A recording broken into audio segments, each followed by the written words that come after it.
Hello all, hope all is well. It's the 21st of May 2020 and everything is Tesla news. So in today's update, I'm just going to give you, first and foremost, going to cover the all essential news that's taken place regarding the Model 3.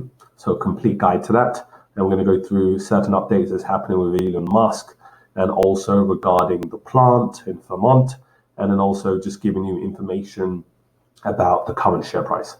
So first and foremost, if you haven't purchased a Tesla Model 3 and you're really interested in getting that upgrade, then this is actually giving you quite an in-depth analysis, a complete guide in terms of what you're going to receive, the added features, the improvements, the additions. So let me just give you a quick synopsis. Something interesting from Connor Hoffman. He basically stated, and we'll cover this. So essentially, just to get started, Tesla Model 3 has 3 keys: a Tesla key card, a key fob, which is about $150 accessory, and your phone. Okay, so basically, you can actually set this up through a Tesla mobile app to work as your key. And essentially, you can unlock the car with the key card, swipe the card on the B pillar, and the door will unlock or lock, essentially. So it's really taking the whole, let's say, user-friendly connectivity to another level, and something you rarely see with other cars and what they currently have.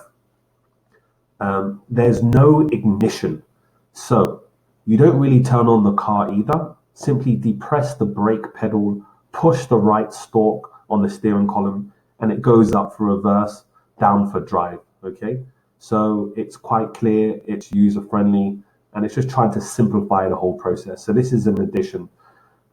Also making adjustments. So you can actually adjust the steering wheel and mirrors. So as you can clearly see here, you can touch the front-facing car icon at the bottom left of the central touchscreen. Okay, so this will basically bring up all of the vehicle setting menus, and then you can go through the quick controls. You can make an adjustment to navigation, the display, the driving, as it's shown here. So it's really taken that whole feel again, which differentiates Tesla from any other company that exists today. Driving cruise control and autopilot. So driving an electric car isn't that much different from driving a gasoline powered, which is very, very important to note, other than the fact that almost no noise at all. So as we said earlier, it really improves and helps in terms of starting the car. So all you need to do is just basically put it into gear and silently creep away. So a warning, a heads up, the instant torque during a hard acceleration might frighten you at first, but just really make sure that you're just aware that this is going to happen. But it can also get a bit addicting, as he alluded to, quote unquote. So the driving graphic, okay? So if you take a look on the Model 3 center-mounted 15-inch touchscreen, which is quite good size, there's a driving graphic that displays your car, lanes in the road, bike lanes, railroad crossings, road arrows, stop signs, stop lights, pedestrians, and other cars. Yes, so you've more or less got this whole, 2050 type matrix, fun-loving car. It's like you're at home playing a game, but you're actually driving. So it's absolutely amazing. So there isn't a typical gauge cluster in front of the Model 3 steering wheel, but as there is in most gas-powered cars. But the differentiation with the Model 3 is the speed is displayed above the driving graphic, okay? How to use cruise control. So it gives you a breakdown here. So under the speedometer are the cruise control speed settings, okay? So what you can essentially do is to engage the cruise setting, basically press down once on the right stalk while in drive mode. So the Model 3 is equipped with adaptive cruise control, meaning the cameras on the outside of the car detect its surroundings and decelerate or accelerate to maintain following distances. The next interesting feature is engaging with the autopilot. So basically, to use the Model 3 Pilot, you basically press down on the right stalk twice. You'll hear the chime, and the lanes on the driving graphic will turn blue. Okay, so this will essentially indicate that the car will stay in the lane, and once the autopilot is engaged, the car will continue to slow. So as you could see the demonstration that's taking place here. In a car equipped with full self-driving option, autopilot can change lanes too. So this is just clear to see that movement. Take a look from your phone. So bring the car to you remotely with summon and smart summon. Okay, so you can basically utilize in the Model 3 the long-term test car's a full self-driving option, which includes automatic lane changing and smart summon.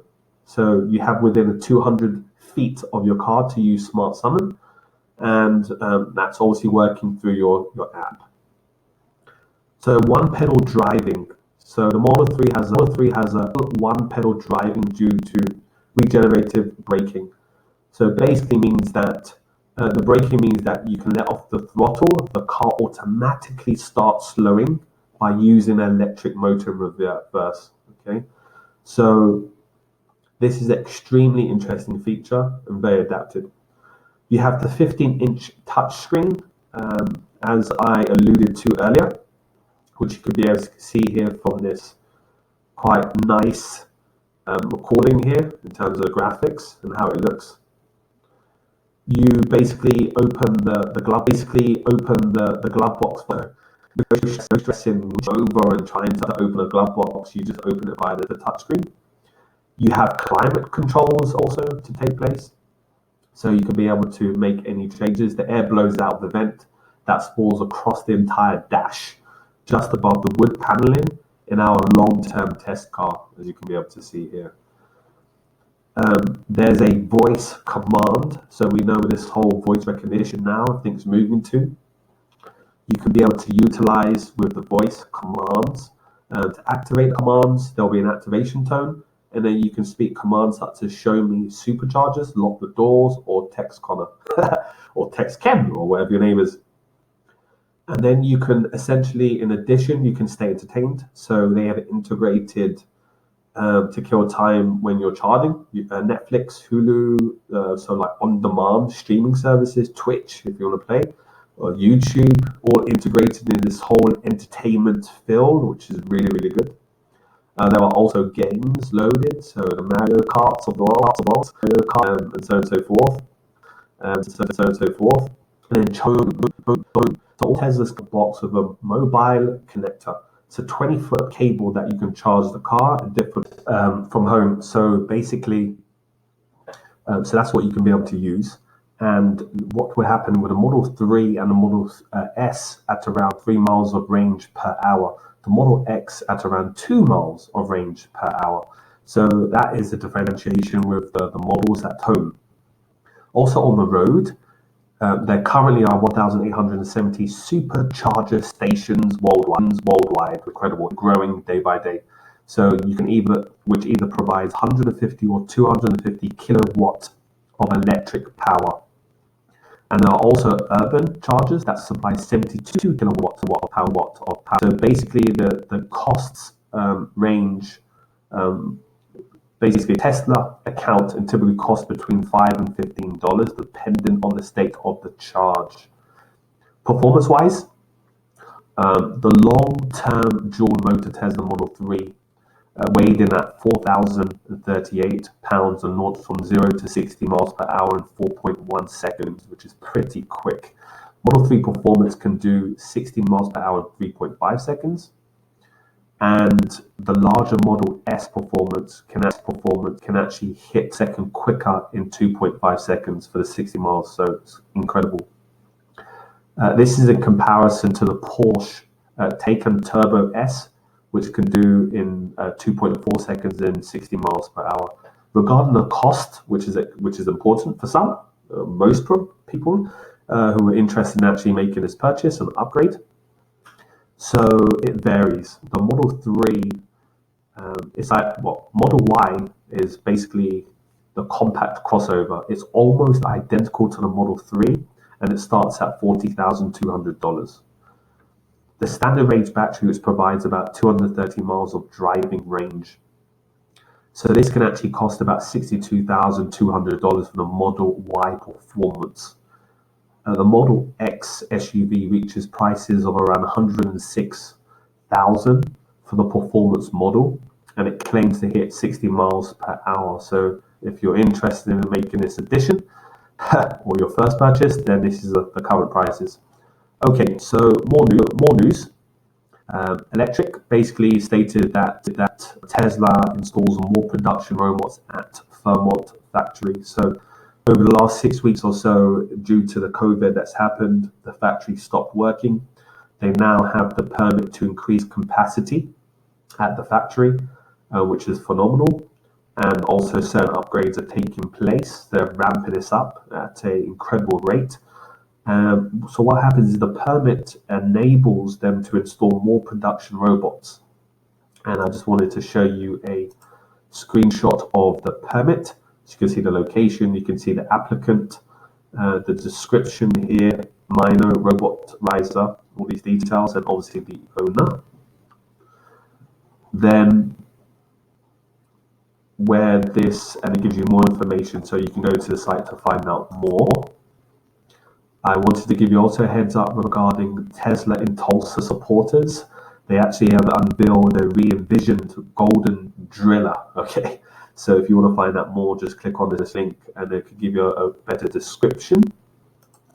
The Verge basically have stated wanted to give an understanding of here's why Elon Musk keeps raising the price of Tesla's full self-driving option. So also there's an added value in terms of the features. So Elon Musk mentioned that the package will actually increase by $1,000 on July the 1st. And the company has done this before a few times and they'll probably do it again. Ultimately, the full self-driving package, to be clear, does not yet make Teslas capable of driving without human intervention.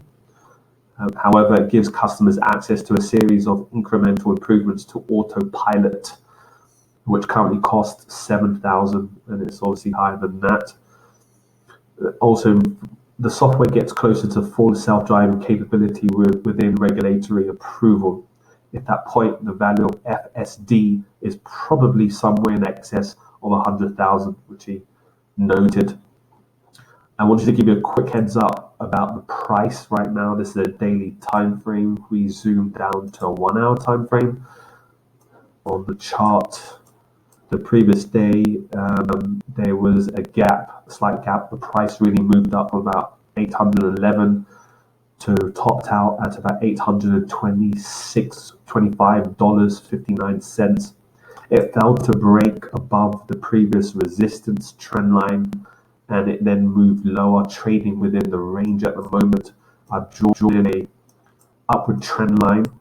Support level could look at testing these levels of $812 before it then looks at making another decision in the price.